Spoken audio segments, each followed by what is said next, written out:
and in the US now as well, is that the current crop of leadership across the board, it doesn't matter whether they're left or right, has very little experience of, they don't feel it in their gut. So they tick the boxes with the rhetoric, they say the right things, but there's a lack of entrepreneurial vision. There is an unwillingness or a reticence to engage with risk because they see it as a political risk, and it is political risk. I think it's a risk worth taking. We need that Churchill of the free market to come forward wherever that person is. Somebody's got to bite the bullet here, make the case, because the case, as we've said, it's the winning case.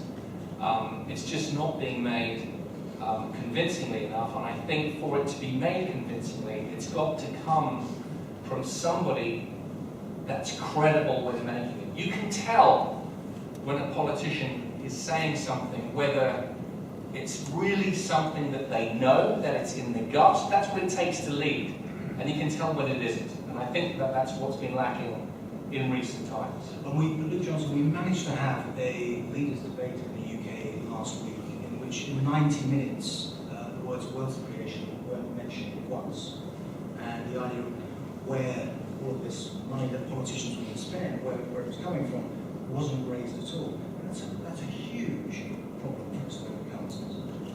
I agree. I think there's not a lot of economic literacy, which is a bit depressing. However, I take a more positive view overall. I think there is a big cultural shift going on. I talked about it earlier.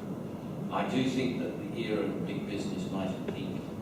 I think that the positive move towards entrepreneurship has never been greater. I think that